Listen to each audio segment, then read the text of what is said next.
আসসালামু আলাইকুম। আমি আজকে আপনাদের সাথে ভিডিওতে যে বিষয় নিয়ে আলোচনা করতে যাচ্ছি, সেই বিষয়টি হলো ছাগলের গর্ভপাত রোগ, লক্ষণ এবং কারণ এবং প্রতিকার নিয়ে আমি এই ভিডিওতে আলোচনা করব। আমার এই ভিডিওটি যদি আপনাদের একটু ভালো লেগে থাকে, তাহলে লাইক, শেয়ার, কমেন্ট এবং সাবস্ক্রাইব করবেন। ছাগলের একটি গুরুত্বপূর্ণ রোগ হলো গর্ভপাত রোগ। কেননা বর্তমানে অনেক খামারি ভাই জানে না যে ছাগলের গর্ভপাত রোগ কী কারণে হয়ে থাকে। এই বিষয় নিয়ে এই ভিডিওটা বিস্তারিত আলোচনা করব। প্রথমত ছাগলের একটি ব্যাকটেরিয়ার কারণে এই গর্ভপাত রোগটি হয়ে থাকে।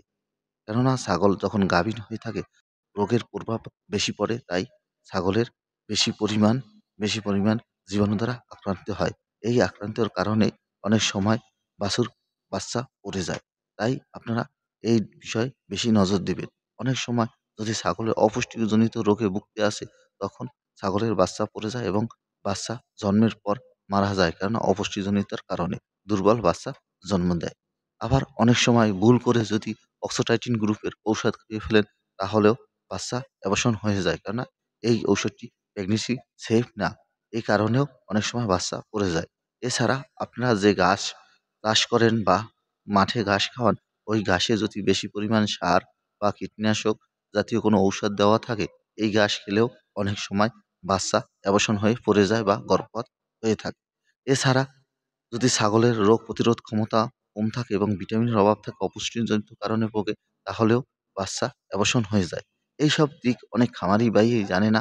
এই কারণেই বেশিরভাগই ছাগলের গর্ভপাত হয়ে থাকে। তাই আপনারা ছাগল পালন করলে এদিকে নজর দিতে হবে এবং ছাগলের সবসময় পুষ্টিকর খাবার দিতে হবে।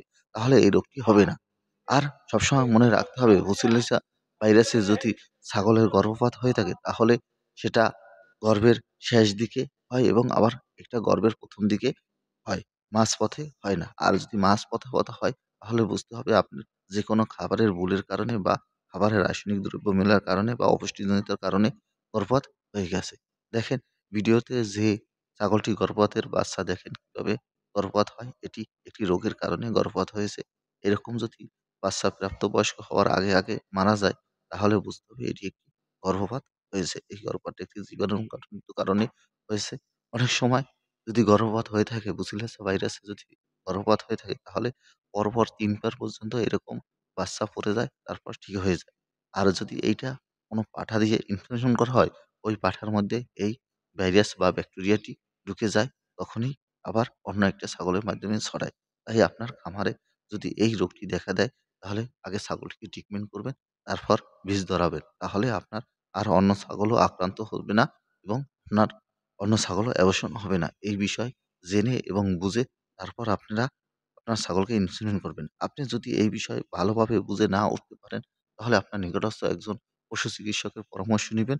তারপর ছাগলকে ট্রিটমেন্ট দিবেন। আমার ভিডিওটি ভালো লাগলে প্লিজ সাবস্ক্রাইব